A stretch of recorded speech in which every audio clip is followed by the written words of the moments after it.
ঈদ মানে খুশি, ঈদ মানে আনন্দ। কিন্তু ঈদের এই আনন্দের সাথে সাথে বাড়তি অনেক প্যারা সহ্য করতে হয় আমাদের গৃহিণীদের। প্যারা বলতে কি প্যারা, এটা বলে বোঝানো যাবে না। বিশেষ করে কোরবানি ঈদের সময় ঘর-দুয়ার তো পরিষ্কার করা সবসময় থাকেই। তারপর হচ্ছে যে কোনো অনুষ্ঠানে মন চায় যে ঘরটাকে আবার নতুন লুকে সাজাই, নতুন করে একটু সবকিছু গোছাই। এর ভিতর হচ্ছে ফ্রিজ পরিষ্কার করা।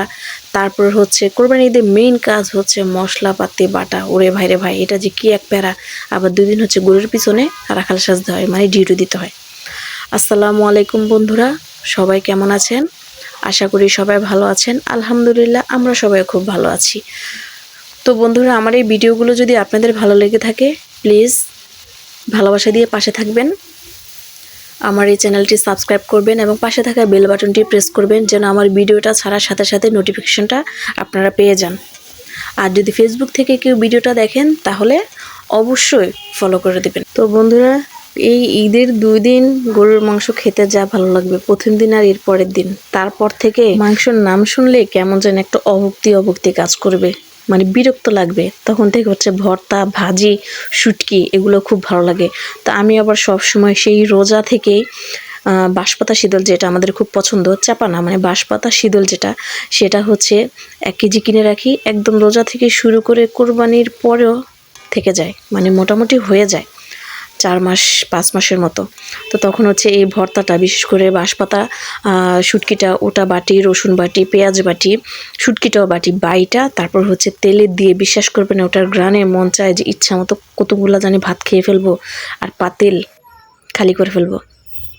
তো বন্ধুরা, একটু আগে বলছিলাম যে কোরবানির কথা। কোরবানির সময় যে গরু নিয়ে, ধরেন নিজেদের ঘরে তার এত মার থাকে না, গরুর মার এই বাড়ি ওই বাড়ি গিয়ে মার সংগ্রহ করা, তারপর হচ্ছে খাবার দেওয়া, গাছ থেকে পাতে নিয়ে গরুকে খাওয়ানো, গরুকে গোসল করা, এই জিনিসটা খুবই ভালো লাগে।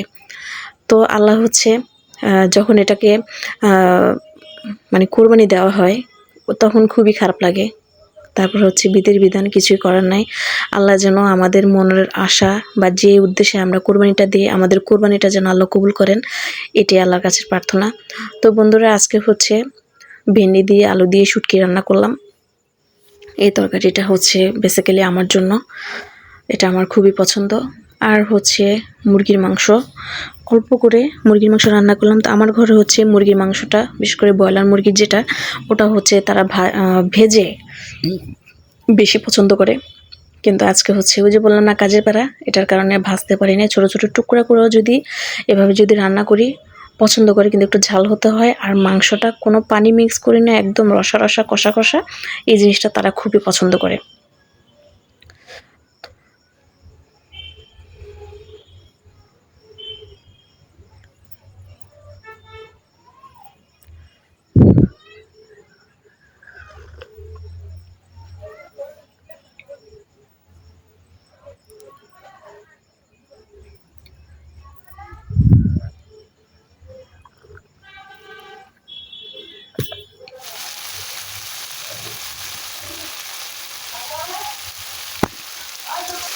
তো বন্ধুরা, আমি সবসময় বলি, আমি মাংস, গরুর মাংস হোক, মুরগির মাংস হোক, হাঁস হোক, যখনই রান্না করি প্রতিটা মশলা হচ্ছে পাটায় বেটে তারপরে দিই। এই যে একটু আগে বললাম না যে ঈদের ভিতরে প্যারা, তো দেখা গেছে যে ব্লেন্ডারে করলে কেমন জানি লাগে, অত ভালো লাগে না।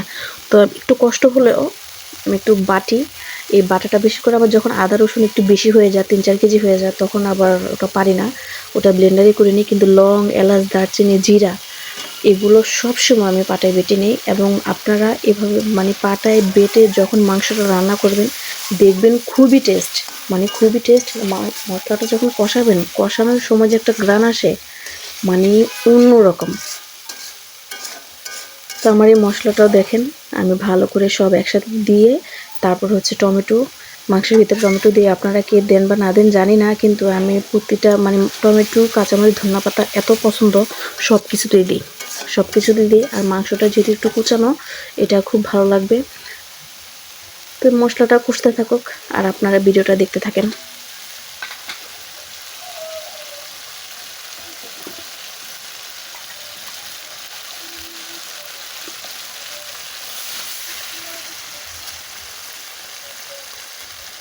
তো এই যে মশলাটা কষানোর পরে তারপর হচ্ছে মাংসগুলো দেওয়া হলো।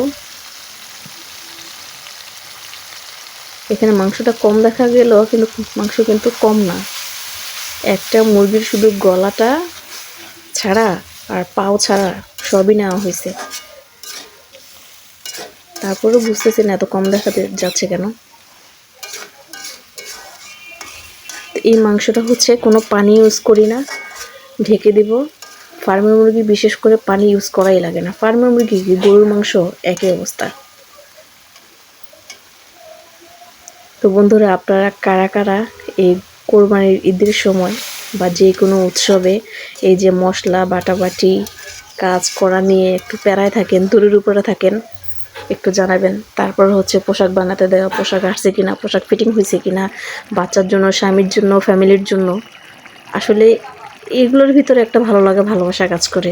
অনুষ্ঠান বা উৎসব মানেই তো একটু দৌড়াদৌড়ি, একটু চিন্তা, সর্বশেষে যখন অনুষ্ঠানটা সুন্দরভাবে সম্পূর্ণ হয়, মানে এর চেয়ে শান্তি আর কিছুই না। এই যে হচ্ছে মাংসটার এই যে ফাইনাল লুক, দেখে আপনারা বুঝতে পারবেন। আসলে ধোয়ার কারণে একটু ঘোলা ঘোলা লাগছে, দেখেই বুঝতে পারবেন যে দেখতে যেমন ভালো লাগছে, খেতে মজা হবে। আর এখানের এই মাংসগুলো যদি আপনার কুচি কুচি করে একটু ঝাল দিয়ে মাংসটা সকালবেলা পরোটার সাথে বা রুটির সাথে অনেক মজা লাগে। এই যে দেখেন ফাইনাল লুকটা। তো তারপর হচ্ছে খেতে দিলাম।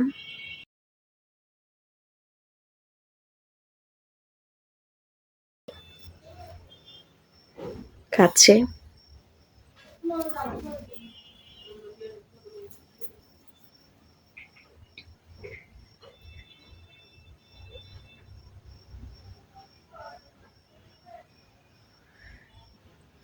তো বন্ধুরা, খেতে খেতে একটা কথা শেয়ার করি যে যারা এই যাত্রাপথে এই ঈদে বন্ধের ভিতরে বাড়িতে যাবেন, প্রিয়জনের কাছে, স্বজনের কাছে, সবার যাত্রাটাই যেন নিরাপদ হয়। সবাই ভালো থাকবেন, পরিবারের সাথে সুন্দরভাবে সময় কাটাবেন, সুন্দরভাবে